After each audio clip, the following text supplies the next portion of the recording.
From our Surprise Fae channel, we got a peek at our 3 Hopes and Rearmed Lif banner, but today we got all the details, so let's talk about each unit a bit more. Available from Fire Emblem Warriors 3 Hopes, we have Male Shez, Monica, and Ascended Hilda.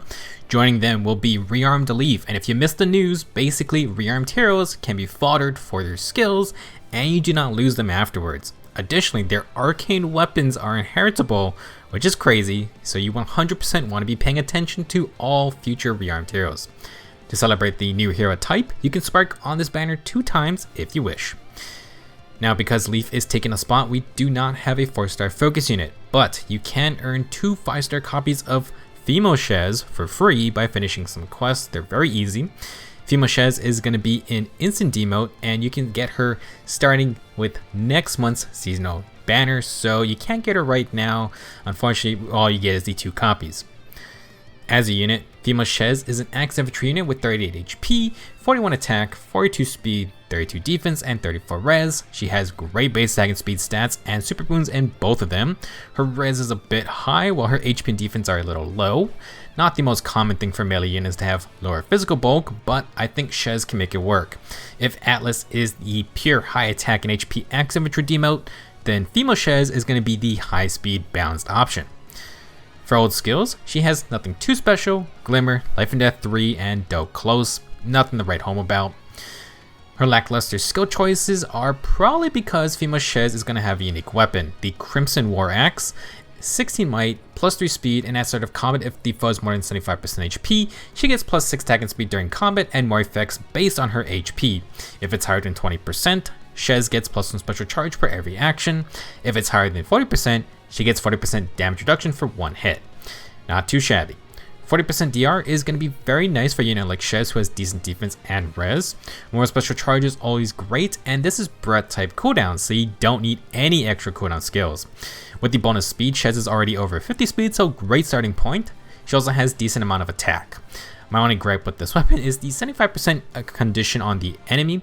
It's not my favorite condition because it can fail in extended trades or if you use things like Savage Blow or AoE specials. It should almost always work initially though, so it's not a huge deal. In terms of builds, Male Shez is basically the new Echidna for the demoted axe infantry units. Good base speed to work around and not lopsided defense or res, so she's super flexible. You can go for all-out offense or you can go for the jack of all trades, distant counter type build. With Crimson War Axe, Male Shez has a solid weapon to work with as well, so definitely going to be a decent merge project if you can get those extra copies. For A skills, you can go with the usual attack and speed boosters, Ideal 3 or 4, Swift Sparrow, Surge Sparrow, Unity, or Solos can all work. Since it has come back, you can try the attack and speed Oath 4 with Ideal 4 combo. With her speed and damage reduction on 1 hit, no follow-up is also a very nice perk to have. However, you can also just stack dodge damage reduction if you really want. It works on brave attacks or follow-ups as well, so it can be useful. You can also run low attack and speed or Speed Smoke 4 for more mixed phase power. Obviously, with all that speed, Vital Astra is fine to take. Unfortunately, gonna be very hard to get the dodge effect consistently. With that in mind, you could also run Godlike Reflexes. Again, Shez cannot really pre-charge it easily, but she can at least has a lot of cooldown to get it ready. If you really just want guaranteed damage reduction from the special slot, since it can't be negated by the usual damage reduction skills, then it can be used. Literally will be annoying on any unit with the speed to make it work, even if they don't use it 100% efficiently. Speaking of staying alive, Male Shez can build more defensively anyway. She does have that stat spread for distant count if you want, and you could stack more damage reduction as well. We have another Bulwark B skill on this banner if you want some sustain, and again, I think Finish plus Bulwark can be a fun setup. With Crimson War Axe's cooldown reduction, you can get to Aether pretty fast, and there's potential for special Spiral and Times Pulse setups as well. Lots of possible builds for Male Shez. As a faster axe unit with pretty good attack, you can also make use of the 2 Ninja Brave Axes if you want. Quad attacking can be a lot of fun as well. Another way to quad attack is to bring 2 swords, and that's what Male Shez is going to be doing. In 3 Hopes, Shez is the lone dual wielder, and despite having his special sword from Arvel in his artwork, he's not getting them in game just yet. Definitely feels like one of the Shezes will end up with another alt with the actual weapon, perhaps with their Ashura class outfit. In the present though, Male Shez will be a sword infantry unit with 40 HP, 43 attack, 41 speed, 37 defense, and 26 res. He also has attack and speed super boons, although he does focus on defense more than his female counterpart. Generally speaking, Male Shez does play a lot differently than Female Shez. He is gonna be a lot more aggressive / reckless. For ult skills, he comes with Moonbow and then attack and speed ult 4. Ult 4s are top tier and can grant a good amount of stats now. For his dual wielding weapons, Male Shez has the Crimson Blades, 11 might, +5 speed, -5 defense and res, and he always attacks twice. He then gets the 2 secondary effects Female Shez got, except Crimson Blades do not check the HP of the enemy. It's simply if Shez has more than 20% HP, he gets the extra cooldown. If it's more than 40%, he gets the 40% damage reduction. Male Shez may not have as much speed as Female Shez out of the gate, but he has dual phase brave attacks. That is a very fun perk, especially when you have +1 special charge, since Shez can charge a special on hit 1, then activate it on hit 2. Despite the lower defense and res, he still has damage reduction as well, but keep in mind if Shez's health is too low, he'll start to lose those extra bonuses. You may need to worry about keeping HP topped off if an enemy does land a hit on Shez. One skill that can help is Speed and Defense Bulwark 3, our second Bulwark B skill. You can get the Super Obstruct, so melee units cannot move through adjacent spaces, and ranged foes can't move through spaces within 2 spaces of the unit. You can inflict -4 Speed and Defense debuffs in combat, and then you heal 7 HP after combat. Typically, Bulwark seems like a skill you want to use on a tank, so they can frontline for the rest of your team and obstruct enemies from getting to your squishies. Well, on Shez, it's a bit interesting. The defense debuffs get double the value thanks to brave attacks, and the speed debuffs can help quad opportunities. You then got the 7 HP healing, which does help Crimson Blades stay active. Now, do I want Shez to be a frontline tank? I don't know if that's the best plan, but you could turn him into a different kind of like Altina. Shez could quad without quick repulse skills, and you could toss on distant counter and then just try to super buff him up with other units. With Bulwark, remember the space directly behind Shez is safe, so you can fit in another support unit. Definitely not the type unit I'd expect to see with Bulwark by default, but I think there are ways to utilize it. Now, something I want to mention is Bulwark with Rearmed Lif's new inheritable arcane sword. That is a weapon more fitting for a defensive unit and could be a solid weapon to go with a Bulwark type build. For builds and playstyles, I do feel like Male Shez is going to be more aggressive. While yes, you could try distant counter, I am concerned with Shez staying healthy. I think the most common way to use him is just going to be a very aggressive attacker. Brave attacks, lots of specials, and the threat of the quad hits. With his base kit, Speed and Defense Bulwark adds -4 Speed and Defense debuffs, Attack and Speed ult gives +6 Attack and Speed field buffs, and then +3 Attack and Speed in combat when near allies along with Warping.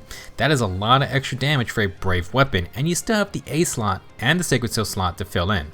You could run Attack and Speed Ideal 4 since ult 4 grants a status, but Swift Sparrow or Surge Sparrow are fine too. For Sacred Seals, Attack and Speed Solo, Blade Session, or maybe Bonus Doubler can be good for more firepower. Basically, we're just depending on that 40% damage reduction Crimson Blaze provides to stay alive, and then burst down enemies with brave hits. Ideally, Shez would like no follow-up. The threat of quadding is really scary, and you can proc multiple 2 cooldown specials like Moonbow or Vital Astra. Surge Sparrow can help restore HP with this kind of pure player phase focused build. If you run Time's Pulse, you can also use Luna and still proc it in 2 hits. You can also get a 4 cooldown Gale Force to be more consistent. For some other interesting skills, I do think Finish 4 again may have a place. Unfortunately, I don't think the current attack and res variant is what Shez wants, but it would be interesting because he could double proc the extra damage and the healing. Another interesting skill is Defense and Res Smoke 3, mainly if you got Gale Force or Dancers in play. For dodge skills, the new Velocity B skill will be nice, but Close Call could be fun for the very old school Brave Weapon plus Hit and Run build. You could even toss an Attack Smoke 4 for a build like that. Last, Godlike Reflexes. I feel like this skill is just going to show up on a lot of units even if they don't run it efficiently.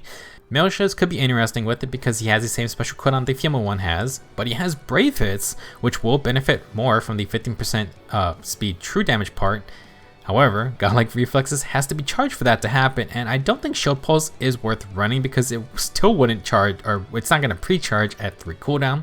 Maybe if you can amass a ton of cooldown, it would be annoying to face, otherwise you would just have to deal with inconsistent conditions. I don't think it's the worst option if you just want to be annoying, just like on the female Shez.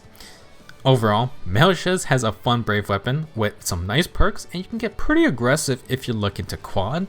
I am concerned about longer fights, but he at least has some damage reduction built in. You're gonna want to watch out if this guy does outspeed you though. Next up we have Monica, who will be a blue infantry mage. She will have 40 HP, 38 attack, 43 speed, 24 defense, and 31 res. Surprise, surprise, she also has attack and speed super boons, but will have a defense super boon on the side. Wouldn't really recommend it though, because Monica doesn't exactly plan on getting hit anyway. She's a very offense heavy mage and you'll just want as much firepower as you can get. To help with damage output, Monica comes with Glimmer as her special and then attack and speed ideal 4. She does have a way to stay at 4 HP and gain a bonus active to get the full benefit out of it. These perks will come from her unique tome, Wind Genesis, 14 might weapon that excites special trigger, and at the start of every turn, if Monica has more than 25% HP, she gets plus 6 attack and speed as a field buff and desperation status for 1 turn. At the start of combat, if she has more than 25% HP, then she gets another plus 6 attack and speed in combat and inflicts speed and res debuffs on the foe equal to 11 minus the foe's max special count times 2, minimum debuff of -3. So basically, if Monica is healthy, she buffs herself, and this desperation status works at any HP threshold. Really simple game plan. Monica just initiates with desperation at full health, and you can get 2 shots in immediately. She then gets a ton of attack and speed, and the speed and res debuffs scale with the foe's special count. The higher it is, the lower the debuff value. So, lower cooldown special users will get penalized harder. At 1 cooldown, the debuff will is going to be equal to 11 minus 1 times 2. So, that's -9 speed and res debuffs on the foe. 2 cooldown specials get -7 debuffs. This has a limit of -3 debuffs at 4 cooldown specials. Altogether, Wind Genesis is a pretty simple weapon, but it does provide quite a lot of damage and speed for Monica. Monica will bring 1 new inheritable passive, and that's Speed and Res Tempo 3, inflict -3 speed and res on the foe, and grant no guard and no special charge, aka that's what tempo is. We recently got our attack and res tempo for probably slower magic damage dealers, but now we have the one for your pure offensive mages or dragons. Recently, we just got Brave Lysithia's refined, and I stated that tempo is a pretty good choice for her beast slot there. We just didn't have the speed and res variant. Well, here it is. As a reminder, tempo skills are infantry only. Speaking of Brave Lysithia, Monica is sort of just a blue version of her, although she has less extra perks. Monica has Desperation ready to go, but not a free follow-up to cancel a follow-up denial. If you want to ensure doubles, you're going to need no follow-up. Monica also doesn't get extra special charge per hit, so she can't spam the higher cooldown options unless you bring Flashing or Heavy Blade. A little unfortunate to compare Monica with a Sea Whale Refined, but the 2 mages are similar, all or nothing type units. They can't really run Wind or Water Sweep to stay safe, so they have to get the KO in 2 hits. For Monica, she does have a lot of firepower, and tempo ensures Glimmer goes off on hit number 2. Attack and speed ideal 4 is also always going to stay fully active, assuming she does not get touched at all. A nice Sacred Seal can be any attack and speed booster, but Bonus Delver does work with the self buffs Monica's giving anyway. For other options, no follow-up, probably the biggest one. Desperation is useless if you run into follow-up denial. You could also give Monica no follow-up support. If you want to run Luna or any 3 cooldown special, Time's Pulse will have it ready every player phase. You can also use Flashing Blade or Special Spiral. You got some options depending on what slot you don't necessarily need. Speaking of which, for C skills, you could run basically anything. Flamrinka has Odd Tempest as a 4-star focus if you want extra movement. There is also the possibility of Rouse or Oath Defense Res 4. Neither of those skills exist yet, but both would A, fully buff Monica up. Maybe you could use it with Bonus Double as a seal. Then you got B, Rouse 4 gives no panic, Oath 4 has warping. For some other skills, you could also run low speed and res, but speed preempt might be pretty fun. Vantage into ranged attackers, and Monica does have a good amount of damage from Wind Genesis. It would be kind of tough to always have a special ready though. Overall, Monica has a pretty simple game plan, and you just want to continue stacking more attack and more speed. Nothing too out of the ordinary for an offensive mage. Moving on to our next unit is Ascended Hilda. We have our first 3 Houses student time skip alt, not from CYL. This is Hilda's 3 Hopes outfit, and she will continue to be an Axe infantry unit. For stats, she has 42 HP, 42 attack, 43 speed, 34 defense, and 26 res. Good lord, those are certainly some offensive stats, and again, attack and speed super boons. Yeesh. Don't forget to use the free Ascended asset for this Hilda. For old skills, Hilda has Luna, attack and speed solo 4, and joint drive speed. Don't think she'll have a problem stacking speed. Ascended Hilda will come with Fuming Freykugel, and this explains why she got her refined so early. Basically, the new Freykugel activates the exact same way as the old refined one, it's just the effects are slightly different. If you understand how the old one works, same deal here. Unfortunately, if you don't understand, it's quite a lot of text. To put it simply, part of the weapon supports allies, the other part is for Hilda. For the support part, at start of combat for allies within 2 spaces of Hilda, if an ally has more defense than Hilda or Hilda has not fought in the current phase, then she grants those allies +3 to all stats and 20% damage reduction for 1 hit. Let's stop there. Funny enough, the refined old Fukugo grants +4 to all stats. Not sure why it's a 1 point less on the new one. Allies now get 20% damage reduction instead of follow-up denial though. Interesting differences. Now for Hilda specifically, she has accelerated specials, and if she is solo or has the highest defense when adjacent to an ally, she gets +6 attack and speed, 40% DR for 1 hit, and she deals true damage equal to X% of her speed stat when special triggers. X is equal to max special cooldown count times 10, plus 20 at the end. Interestingly, this part also isn't that different from the old version. However, Ascended Hilda has accelerated specials, and she gets huge burst damage when those specials proc.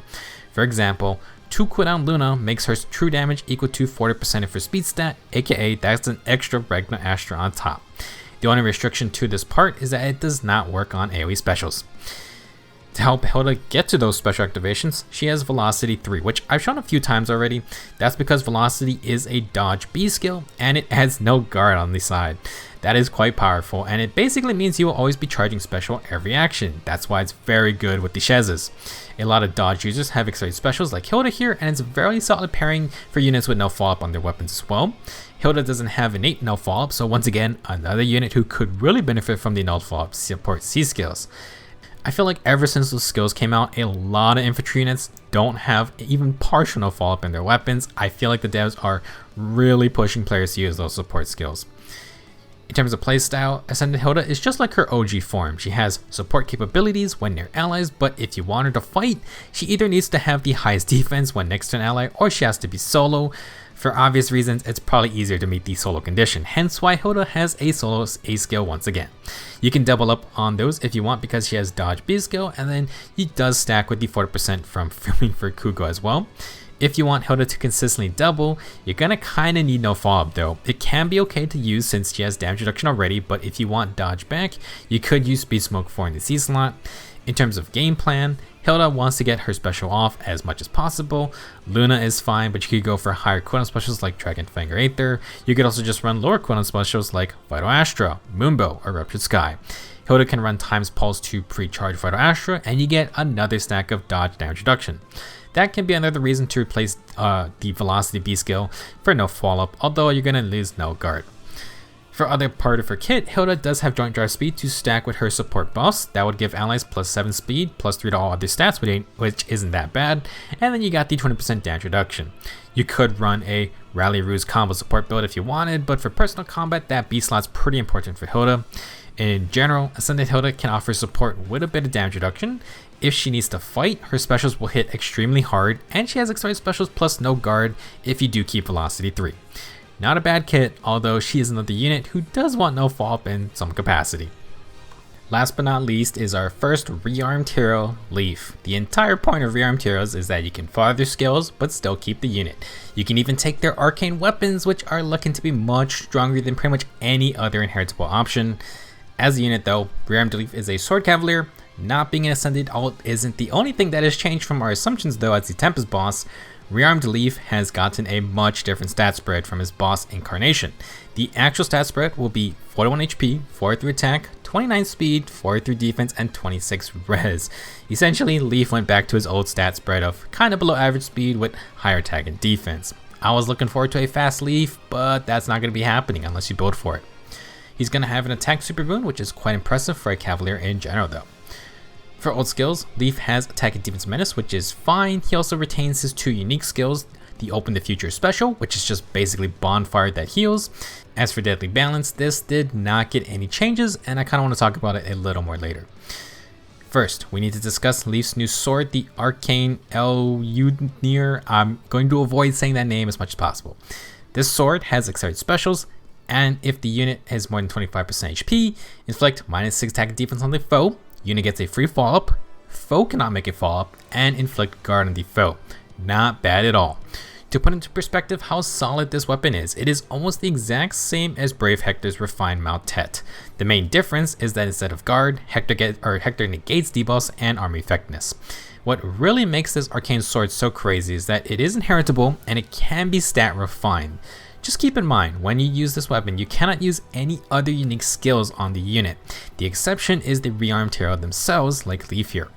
If all rearmed heroes come with weapons like this, then things are going to be crazy as more of them come out. This sword isn't the most insane thing ever, but it is absolutely just way better than any other heritable option out there. It's like combining 4 or 5 individual weapons and you can still stat refine it for more power.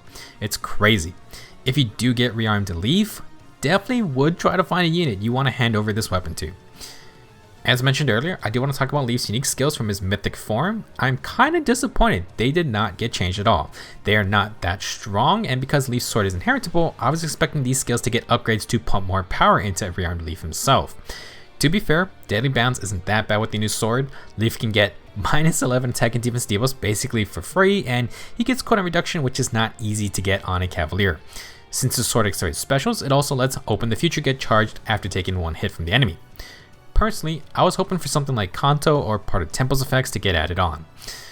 Moving on though, Lif has a new skill to inherit, and that is Attack and Defense Clash 4. If unit or foe initiates combat after moving to a different space, grant bonus to attack and defense during combat equal to X plus 6, with X being the number of spaces moved. That has a max of 4 spaces, and if X is higher than 2 spaces, then you neutralize attack and defense penalties. This is our second Clash A skill, and reminder, it is inheritable by non-armor melee units. Generally speaking, as long as you or the enemy moves 2 spaces, it's a solid skill. Plus 8 to those stats, and you get debuff neutralization. Clash skills do work with warping, so they are pretty neat with Wings of Mercy type skills. They also are alternatives to the Catch 4 skills for Flyers and Cavaliers, since you can neutralize debuffs while reaching about the same level of bonus stats.